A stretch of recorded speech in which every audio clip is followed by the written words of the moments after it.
दोस्तों, आप सभी का फिर से स्वागत है हमारे वीडियो में। और यह वीडियो परिमेय मतलब कि रियल नंबर का, परिमेय नहीं, रियल नंबर वास्तविक संख्या का जो है दूसरा वीडियो है। और आप लोगों ने पहला वीडियो नहीं देखे हैं अभी तक, तो उस वीडियो को जाकर देखिए। उसमें हमने थ्योरी बताए हैं, और जब तक आप उस वीडियो को नहीं जाकर देखिएगा, उस क्लास को नहीं करिएगा, तो यह क्लास शायद समझ में कम आ सके।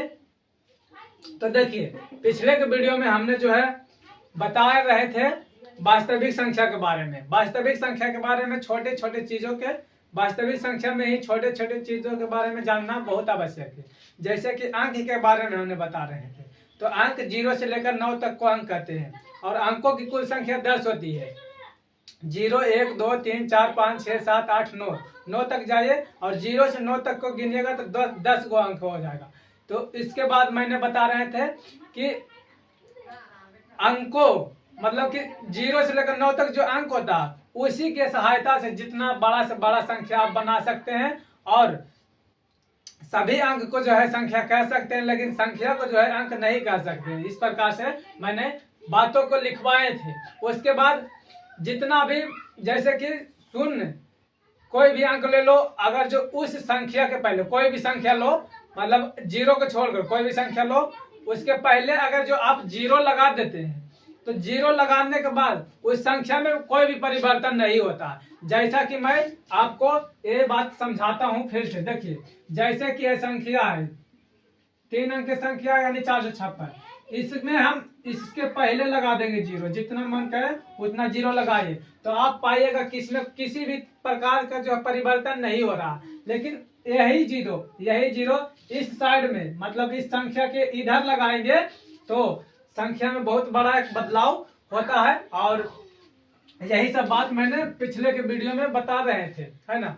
उसके बाद मैंने आए कि जब किसी भी संख्या मतलब ले लो 1 से लेके 9 तक, या 2 अंक की संख्या या 1 अंक की संख्या, उसमें जब 0 से आप भाग करेंगे तो उसका आंसर जो होगा इनफाइनाइट होगा। उसका आंसर क्या होगा? तो इनफाइनाइट होगा। तो जैसे आइए आप सभी को हम दिखाते हैं। कोई भी संख्या ले लो, 4 5 6 7, कोई भी संख्या ले लो, और इसमें हमें 0 से भागा देना है। तो 0 से भाग देने का मतलब कि इधर क्या लिखेंगे? तो इधर 1 लिखेंगे, तो 1 बेरी के भी लगाएंगे।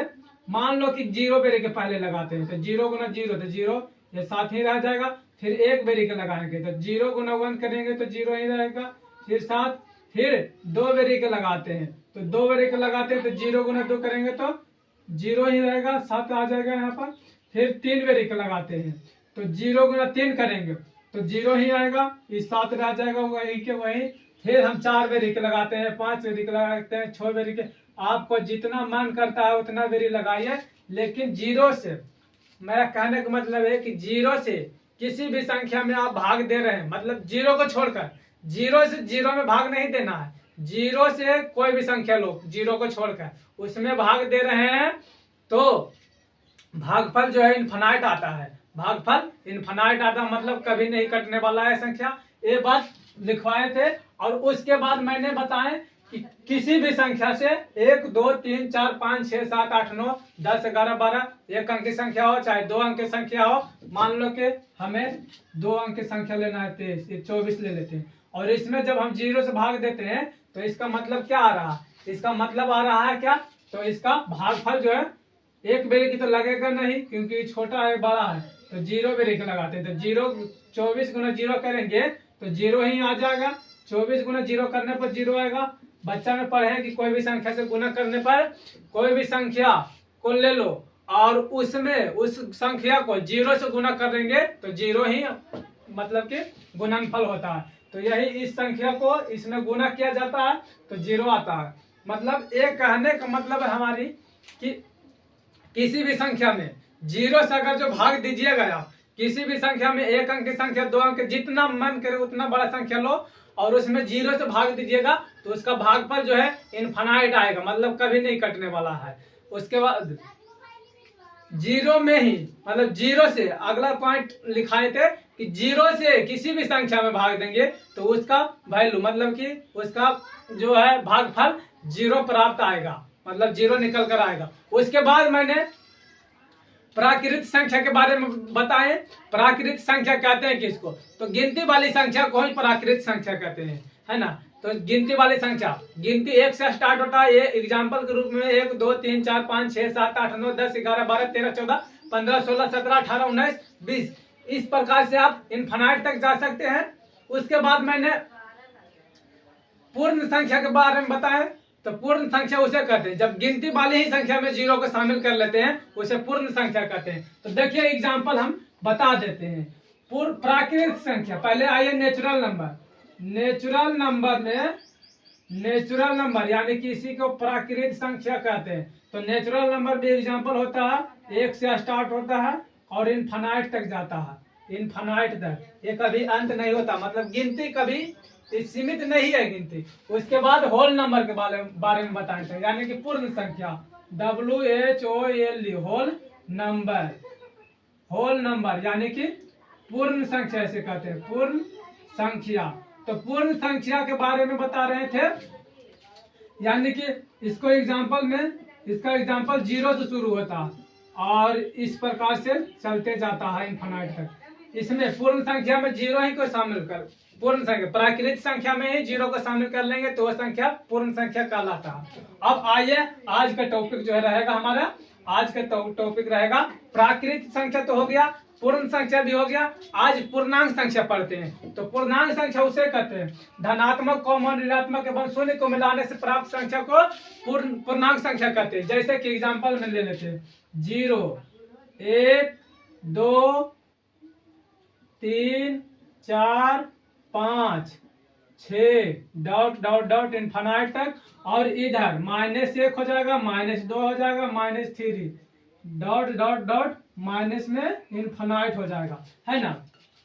तो इधर के चीज जो हो गया ऋणात्मक संख्या है, ऋणात्मक, इस प्रकार से ऋणात्मक संख्या, ऋणात्मक संख्या। और इधर का जो चीज है वो धनात्मक है, पूरा का पूरा धनात्मक संख्या है, धनात्मक संख्या। और 0 जो है, 0 एक उदासीन संख्या है, 0 एक उदासीन संख्या है। मतलब कि ना 0 जो है ना धनात्मक है और ना ही ऋणात्मक संख्या, ना निगेटिव पॉइंट है, ना निगेटिव अंक है और ना ही पॉजिटिव अंक है ना। तो इस प्रकार से हम आइए डिफिनेशन लिखवाते हैं पूर्णांक संख्या का। तो पूर्णांक संख्या का डिफिनेशन होता है, पहले आप लोग हेडिंग लगा लीजिए। और यह जो बात जो है केवल दशमलव तक ही नहीं सीमित है, आप कंपटीशन की भी तैयारी कर रहे होंगे तो वहां पर भी इसका यूज होता है ना। तो इस प्रकार से आप अच्छे तरीके से पढ़िए, आप जानने का प्रयास करिए। तो देखिए तीसरा पॉइंट में है, तीसरा पॉइंट में पॉइंट करके लिखवाए थे। तो तीसरा पॉइंट में पूर्णांक संख्या, पूर्णांक संख्या, पूर्णांक संख्या, integer number, integer number, integer number, है ना।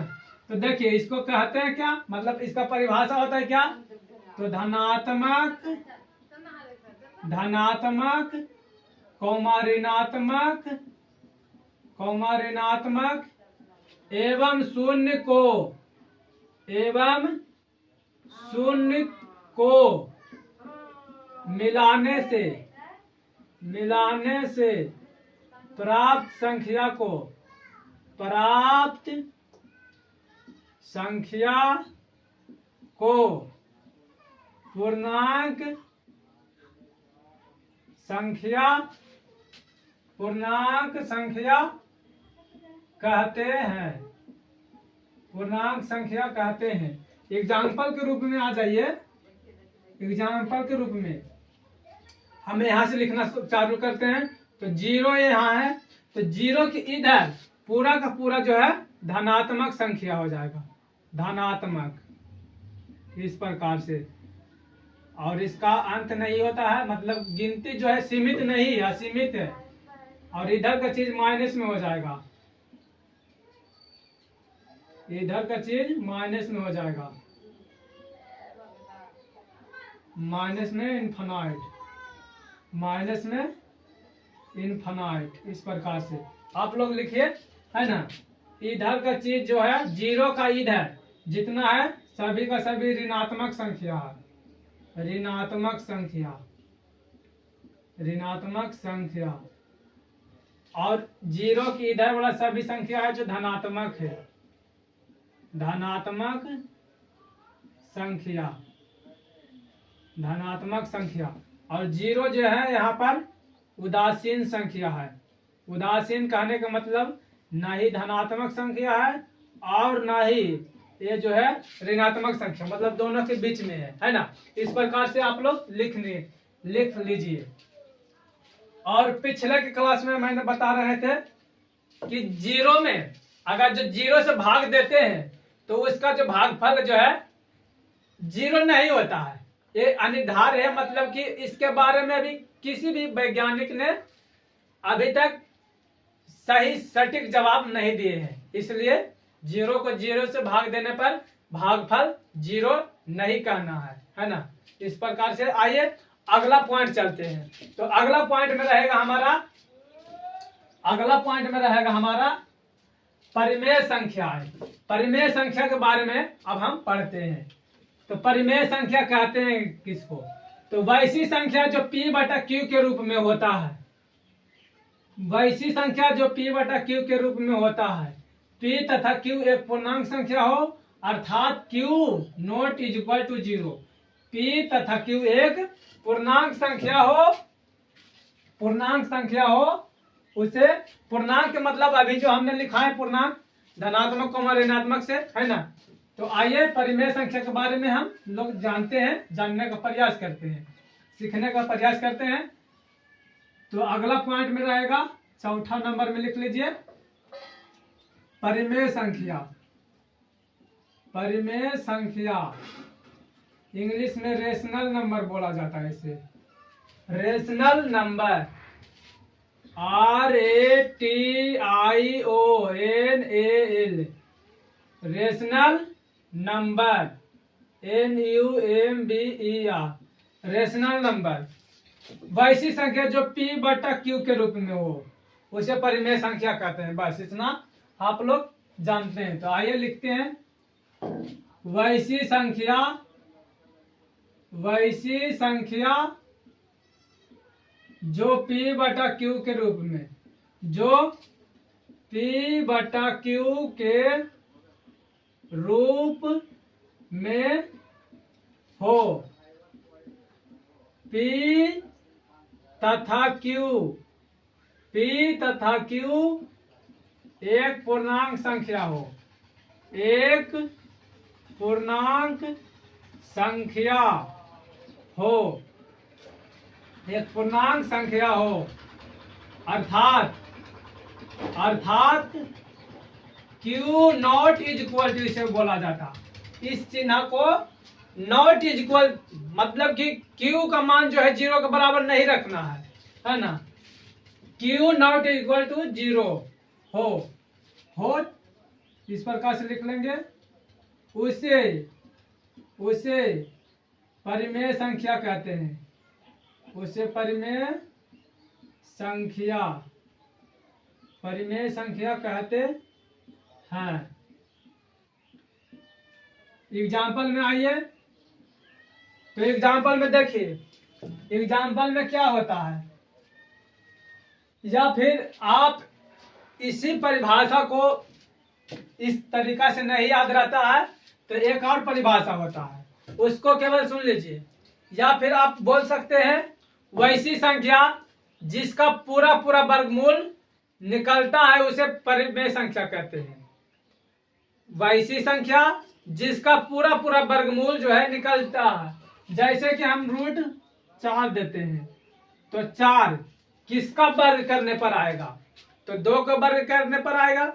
4 जो है 2 को वर्ग करने पर आता है, यानी 4 का वर्गमूल जो है 2 हो जाएगा। और यहाँ पर मैंने ये नहीं कहा कि 2 का स्क्वायर क्या होगा, 2 का वर्ग। 2 का वर्ग कहते हैं तो 4 होता, लेकिन रूट के अंदर 4 है इसलिए वर्गमूल उसे बोला जाता है। तो √4 जो है किसका वर्गमूल है? तो 2 का वर्गमूल है। तो आप इस तरीका से याद करके एक चीज और मतलब एक परिभाषा को लिख सकते हैं कि वैसी संख्या जिसका पूरा पूरा वर्गमूल निकल जाए उसे परिमेय संख्या कहते हैं। जैसे मैं एग्जाम्पल के रूप में, जैसे कि मैंने यहाँ P तथा Q लिखा है ना, Q not is equal to 0, मतलब P बटा Q के रूप में तो होगा, लेकिन P के बदले कोई संख्या लो और Q के बदले भी कोई संख्या, 1 लो, 2, 3, 4, 5 कुछ भी लो, मतलब 0 नहीं लेना है Q की जगह पर। ठीक, तो आइए एग्जाम्पल में समझिए। तो एग्जाम्पल मैं लिखा ही देता हूं एक और परिभाषा, या करके लिख लीजिएगा, या करके वैसी संख्या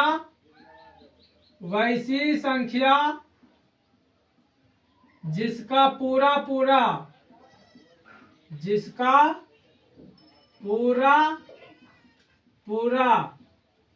वर्ग निकले, मतलब वर्गमूल निकलता है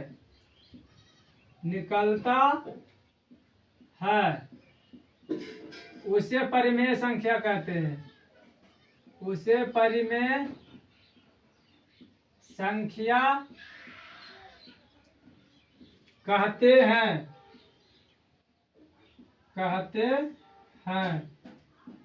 इस प्रकार से आप लोग दूसरा परिभाषा को भी जान चुके हैं। अब आइए एग्जाम्पल में हम देखते हैं कि क्या होता है। तो एग्जाम्पल में जो है होता है क्या, एग्जाम्पल में लिख लीजिए 6/5, 9/3 या √9, ये जो है क्या है, परिमेय संख्या, क्योंकि इसका पूरा पूरा वर्गमूल निकलता है 3 का स्क्वायर करने पर। 4/2, 8, प्लस में लीजिए या फिर माइनस में लीजिए, धनात्मक कोमा ऋणात्मक बोला ही जा रहा है, धनात्मक कोमा ऋणात्मक ही बोला जा रहा है, लेकिन बात यह है कि रूट के अंदर माइनस में नहीं लेना है, रूट के अंदर माइनस में नहीं लेना है। 2/5 कर लेते हैं, माइनस में 8 बटा माइनस में 9, रूट के अंदर 16, रूट के अंदर 27, 27 किसका वर्गमूल, 27 नहीं होगा, इसका पूरा पूरा वर्गमूल नहीं निकालेगा, 36 हो जाएगा, माइनस में ये 8/2। इस प्रकार से और भी एग्जाम्पल होगा, है ना, और भी एग्जाम्पल होगा। तो इतना तक आप लोगों के समझ में आया होगा, इतना तक आप लोगों को समझ में आया होगा। अब हम चलते हैं परिमेय संख्या को समझे, अपरिमेय संख्या के बारे में समझेंगे हम। तो अपरिमेय संख्या के बारे में थोड़ा सा ध्यान से सुनिए, 1 मिनट में समझ में आएगा। तो अपरिमेय संख्या किसे कहते हैं, वैसी संख्या जिसका पूरा पूरा वर्गमूल नहीं निकलता है। अब आपको वर्गमूल यहाँ पर नहीं आ रहा होगा तो इसमें मेरी कोई गलती नहीं है ना। आप वर्गमूल पहले निकालने के लिए सीखिए, उसके लिए मैं अलग से वीडियो लेकर आता हूँ, और मैंने वीडियो वर्गमूल निकालने के लिए बताए हैं, शायद वो वीडियो जो है बहुत दूर चला गया है, तो देखिए एक बार और फिर से लाएंगे वो वीडियो को। तो परिमेय संख्या के बारे में समझ में आया होगा। परिमेय संख्या के बारे में जब समझ में आया है तो अब हम अपरिमेय संख्या के बारे में सीखेंगे। तो अपरिमेय संख्या के बारे में सीखेंगे और अपरिमेय संख्या के बारे में सीखेंगे। देखिए इसमें एक पॉइंट और कर लीजिए, ये एग्जाम्पल लिख लिए होंगे तो तब ठीक है, और नहीं लिखे होंगे तो इसके ऊपर में ही लिख देना कि इसे P द्वारा सूचित किया जाता है, इसे P द्वारा सूचित किया जाता है। अब आइए अपरिमेय संख्या के बारे में, अपरिमेय संख्या के बारे में जानेंगे। अपरिमेय संख्या होता है क्या, तो इस प्रकार से आप लोग 10th के बोर्ड मतलब देने वाले हैं 2027 में, तो आपकी अच्छी तैयारी हो सकते हैं। 5वां पॉइंट में है, देखिए पॉइंट गड़बड़ा सकता है हमसे, आप सीरियल ढंग से देते चलिए। अपरिमेय संख्या, अपरिमेय संख्या इंग्लिश में इसे बोला जाता है इरेशनल नंबर। इरेशनल यानी इनरेशनल नंबर, इंग्लिश हमें आता नहीं है। Irrational number, irrational number, irrational number. तो वैसी लिखेंगे, वैसी संख्या, वैसी संख्या जो नहीं, जिसका पूरा पूरा वर्गमूल नहीं निकलता हो, नहीं निकलता हो, उसे अपरिमेय संख्या कहते हैं। उसे अपरिमेय संख्या कहते हैं।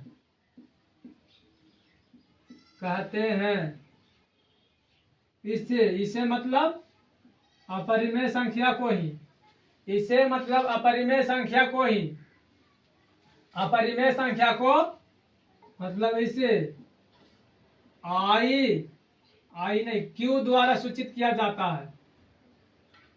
क्यू द्वारा सूचित किया जाता है। एग्जाम्पल में आप लोग देख लीजिए, √3, √2, माइनस में भी लेना है क्योंकि धनात्मक कॉमन ऋणात्मक आता है, तो मतलब पूर्णांक संख्या आता है, तो माइनस में 7, 8, √5, √10, माइनस में रूट ले लो, दो तो लिए हैं, √12, √15। तो जितने भी एग्जाम्पल मैंने लिखवाए हैं यहाँ पर, और बटा वाला भी आ सकता है, ऐसा नहीं, और भी लो, √47 बटा √5, √10 बटा √8, √9 बटा √8। तो इसका वर्गमूल निकल जाएगा 9, लेकिन इसका नहीं निकलेगा, लेकिन फिर भी ये अपरिमेय संख्या, मतलब दोनों के निकलना चाहिए, है ना। तो इस प्रकार से आप लोग को एग्जाम्पल के रूप में जब दिए हैं तो समझ में आया होगा कि किस प्रकार से जो है अपरिमेय संख्या का परिभाषा बोला जा सकता है, समझा जा सकता है, और इसे याद रखना, क्योंकि परीक्षा में आपसे सवाल पूछा जाएगा, निम्नलिखित में से कौन परिमेय संख्या है, और आपको दे देगा 4 गो ऑप्शन, 4 गो ऑप्शन में देगा 4, रूट के अंदर 4/5, और रूट के अंदर 3, रूट के अंदर 6 रहेगा। तो देखिए इसका जो उत्तर है, जो ए में बताएं 4, वो जो है परिमेय संख्या कहलाएगा, है ना। जब एग्जाम्पल हम मतलब कि एग्जाम्पल करवाएं तो समझ में नहीं आया होगा, तो हम जब सवाल करवाएंगे तो आप लोगों को अच्छे तरीके से समझ में आएगा। तो ये वाला पॉइंट, और परिमेय संख्या मतलब परिमेय संख्या नहीं, परिमेय संख्या और अपरिमेय संख्या दोनों को ध्यान में रखिए, और इसी सबसे सवाल आता है एग्जाम में। ठीक, इतना तक समझ में आया होगा आप लोगों को।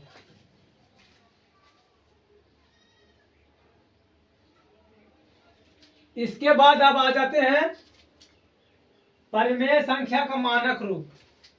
परिमेय संख्या का मानक रूप, परिमेय संख्या का मानक रूप, किसी परिमेय संख्या में कोई भी संख्या उभयनिष्ठ हो, उभयनिष्ठ मतलब कॉमन, उभयनिष्ठ मतलब कॉमन होता है, उसी को परिमेय संख्या का मानक रूप कहते हैं, है ना। किसी परिमेय संख्या में कोई संख्या उभयनिष्ठ ना हो, उसे परिमेय संख्या का मानक रूप कहते हैं। परिमेय संख्या का मानक रूप यहाँ पर बोला जा रहा है। तो देखिए अगला पॉइंट में लिख रहे, परिमेय संख्या का परिमेय संख्या का मानक रूप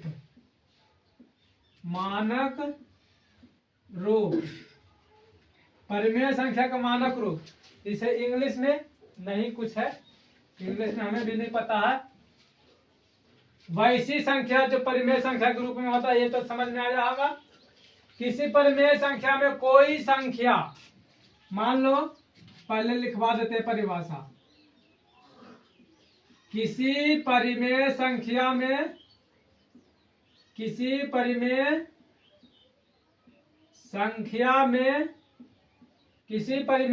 में कोई संख्या उभयनिष्ठ ना हो, कोई संख्या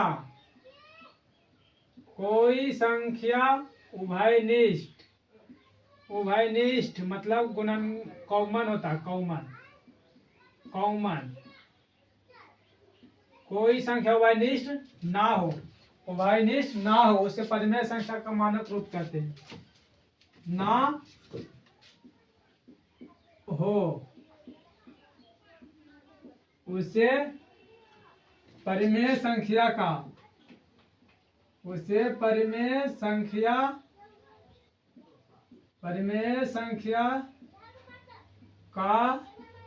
मानक रूप कहते हैं। कॉमन मैंने समझ रहे होंगे, उभयनिष्ठ मैंने, जैसे कि हम 2 और 6 लेते हैं, तो इसमें 2 जो है कॉमन हो जाएगा, है ना, कॉमन हो जाएगा। तो 18 बटा एग्जाम्पल में ना हो, तो देखिए जैसे एग्जाम्पल में ले लेते हैं 18 बटा 20 दिया गया है एग्जाम्पल के रूप में, 18 बटा 20। और इस 18 को आप तोड़िए गुणनखंड, तो 2 गुना 3 गुना 3 इस प्रकार से टूटेगा। और इसको तोड़िएगा तो 2 गुना 2 और गुना 5 के रूप में टूटेगा। तो कॉमन देखिए, कॉमन क्या मिल रहा है, इसमें भी 2 है, इसमें भी 2 है, तो ये कॉमन हो गया। इसमें 3 है लेकिन इसमें 3 नहीं है, इसमें 3 है इसमें नहीं है, तो इसका जो उत्तर हो जाएगा 3 3 9 और बटा 5 दूनी 10। इस प्रकार से अगला एग्जाम्पल में 27 कॉमन नहीं होना चाहिए। ये जो कॉमन है ना, कॉमन को हटा लेना है, उसे परिमेय संख्या का मानक रूप कहते हैं। फिर 27 बटा 12 है अगला एग्जाम्पल, 27 बटा 12। इस 27 को आप इधर गुणनखंड तोड़ लीजिए इस प्रकार से, 3 बेरिक लगाएंगे तो 9 और फिर 3 बेरिक लगाएंगे तो 3 3 9, है ना।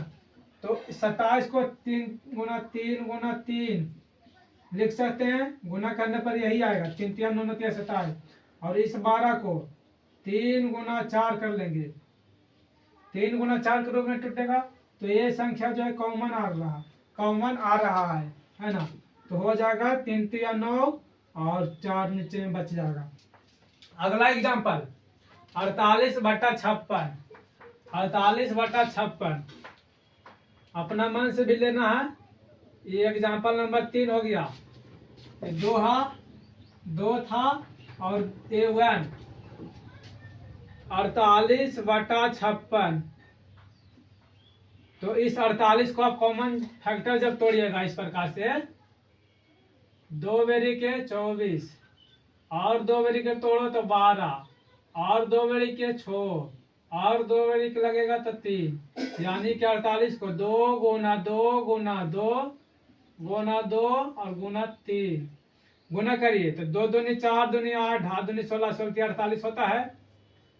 बट्टा में 56 के तोड़िए, इस 56 को जब तोड़िएगा तो 2 बेरी में 28 हो जाएगा और 2 बेरी में 14 और 2 बेरी में 7, यानी कि 2 गुना 2 गुना 2 गुना 7, 2 दूनी 4 दूनी 8 8 7 56 होता है।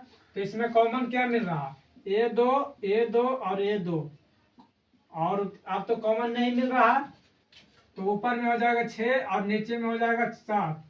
यही परिमेय संख्या का मानक रूप कहलाता है। एक पॉइंट आगे और चलते हैं आज के लिए। परिमेय संख्या को भिन्न कह सकते हैं, लेकिन भिन्न को परिमेय संख्या नहीं कह सकते। देखिए एक पॉइंट और है, नोट करके लिखना उसको। अगला पॉइंट में है परिमेय संख्या को भिन्न कह सकते हैं। परिमेय संख्या वैसी संख्या जो p बटा q के रूप में होता है ना, तो नोट में करके लिख लेना। परिमेय संख्या को भिन्न परिमेय संख्या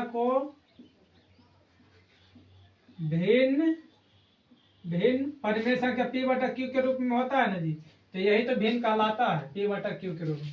परिमेय संख्या को भिन्न कहेंगे, मतलब कह सकते हैं, लेकिन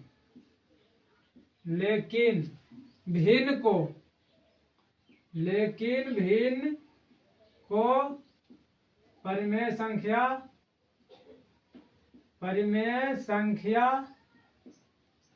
नहीं कह सकते हैं, नहीं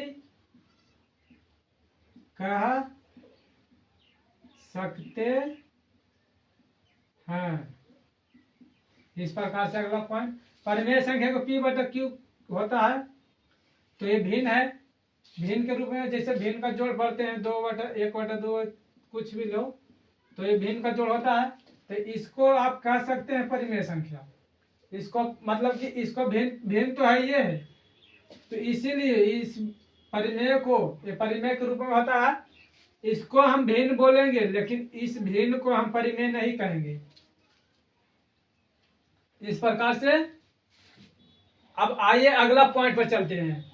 अगला पॉइंट में दिया गया है, देखिए परिमेय संख्या और अपरिमेय संख्या की पहचान करने के लिए।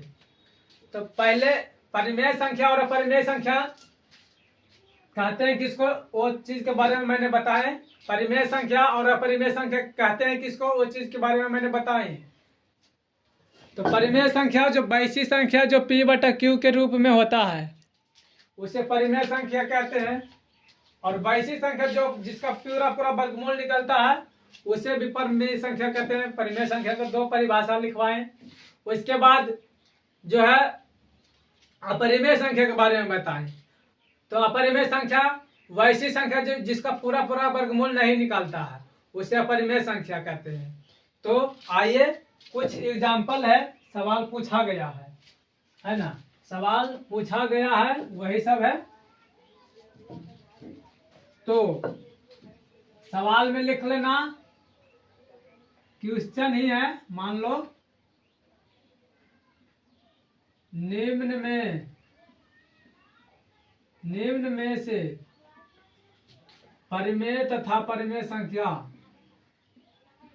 परिमेय तथा अपरिमेय संख्या पहचाने। अपरिमेय संख्या पहचाने इस प्रकार से पहचाने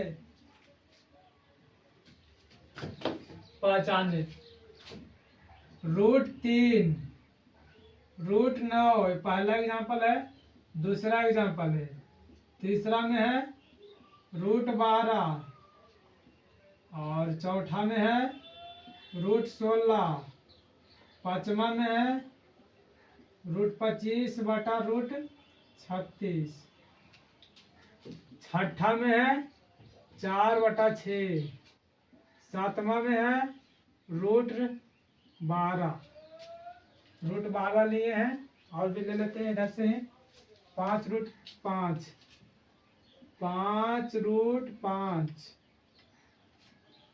और बट्टा में √2 है। आठवां नंबर में 1/√2, नौवां में 5/9 है ना, 5/9। तो देखिए इसमें आपको बताना है कि परिमेय संख्या कौन है और अपरिमेय संख्या कौन है। तो परिमेय संख्या का परिभाषा से आपको पता चल गया होगा कि वैसी संख्या जिसका पूरा पूरा वर्गमूल निकल जाता है उसे परिमेय संख्या कहते हैं। और एक परिभाषा पहले ही लिखा दिया गया है कि वैसी संख्या जो P बटा Q के रूप में होता है। तो देखिए P बटा Q के रूप में है, ये P बटा Q के रूप में है, ये P बटा Q के रूप में है ना। एग्जाम्पल से आप सीख सकते हैं। और अपरिमेय संख्या के बारे में बताया गया कि वैसी संख्या जिसका पूरा पूरा जो है वर्गमूल नहीं निकलता उसे अपरिमेय संख्या कहते हैं, है ना। तो देखिए इसका जो आप √3 का जब वर्गमूल निकाल लेगा, जैसा कि पहले वर्गमूल आप लोग सीख लीजिए, वर्ग पहले सीखिए। वर्ग कम से कम आपको 10 तक वर्ग याद होना चाहिए। तो 1 का वर्ग, वर्ग मतलब पावर 2 होता है 1, 2 का वर्ग होता है 4, 3 का वर्ग होता है 6, 6 नहीं 9 होता है, 3 3 9 होता है, 4 का होता है 16, 5 का होता है 25, 6 का स्क्वायर होगा 36, 7 का स्क्वायर होता है 49, 8 का स्क्वायर होता है 64, 9 का स्क्वायर होता है 81, 10 का स्क्वायर होता है 100। मतलब पावर में 2 है ना, उसका मतलब कि ये है जिस संख्या पर पावर 2 है वो संख्या 2 बार लिखा गया गुना के रूप में, है ना। तो आप देखिए यहां से, देखिए किसका वर्ग करने पर 3 आया है। तो किसी 3 का तो वर्ग 9 आ रहा, लेकिन इधर का पार्ट में देखिए तो 3 जना आ रहा है, कहीं इधर वाला में नहीं देखना है, इधर वाला में देखिए, इधर बराबर के उस साइड वाला में देखिए 3 जना आ रहा है, नहीं जना रहा है। इसका मतलब क्या है कि ये अपरिमेय संख्या है। ये क्या है तो अपरिमेय संख्या है। इस प्रकार से आपको छांटना रहेगा, है ना। अब देखिए √9 है, तो देखिए तो इधर वाला में देखिए किसका वर्ग करने पर 9 आ रहा, तो 9 आ रहा है 3 का वर्ग करने पर, यानी कि इसका वर्ग निकल जाता है। √9 का वर्ग क्या हो जाएगा, तो √9 का वर्ग होता है 3, इसका वर्ग निकल कर आएगा 3, और इस 3 को बट्टा में कुछ नहीं तो 1 आएगा। अब 1 बटा और P बटा Q के रूप में हो गया, इसलिए ये परिमेय संख्या हो जाएगा, ये परिमेय संख्या हो जाएगा। परिमेय संख्या √2 है जो अपरिमेय संख्या है। आप देख सकते हैं उधर कि किसका वर्ग करने पर जो है 2 आया है, तो इधर वाला में देखिए 2 आया है, कभी इधर वाला में 2 नहीं आया है। 16, तो 16 किसका वर्ग करने पर आ रहा है 4 के, यानी कि इस 16 को आप इस प्रकार से लिख सकते हैं 4 गुना 4, और रूट के अंदर 2 गो एक ही संख्या है तो ये एक बार बाहर निकल आता, और ये परिमेय संख्या कहलाएगा, ये परिमेय संख्या कहलाएगा। उसके बाद 25, रूट के अंदर 25 है, इसका मतलब कि 25 को 5 गुना 5 लिख सकते हैं, और 36 है तो 36 को 6 गुना 6 लिख सकते हैं। 2 को 5 है रूट के अंदर तो एगो बाहर आ जाएगा, 2 को 6 है रूट के अंदर तो एगो 6 आ जाएगा, और P बटा Q के रूप में हो गया। P बटा Q के रूप में मतलब पूरा पूरा वर्ग भी निकल कर आया। दोनों परिभाषा से बता रहे हैं। ये जो है परिमेय संख्या है, ये जो है परिमेय संख्या है। उसके बाद ये देखिए, तो ये P बटा Q के रूप में तो है ये, तो ये परिमेय संख्या हो जाएगा, परिमेय संख्या। अब देखिए यहाँ पर क्या है, 5 जो है परिमेय, लेकिन √2 जो है अपरिमेय, लेकिन √2 के √2 से काट दीजिएगा तो बचेगा 5, इसके नीचे कुछ नहीं तो 1, इसलिए ये भी परिमेय संख्या हो जाएगा। ये देखिए 1 बटा में √2 है तो इसका भी अपरिमेय हो जाएगा, ये अपरिमेय संख्या है ना, अपरिमेय संख्या। अब देखिए 5 बटा √2, तो 5 तो 5 रहने दो, √9 का वर्ग होता है 3, √9 का वर्गमूल निकलता है 3, और 3 बटा 5 P बटा Q के रूप में हो गया, इसलिए ये परिमेय संख्या हो जाएगा, परिमेय संख्या हो जाएगा।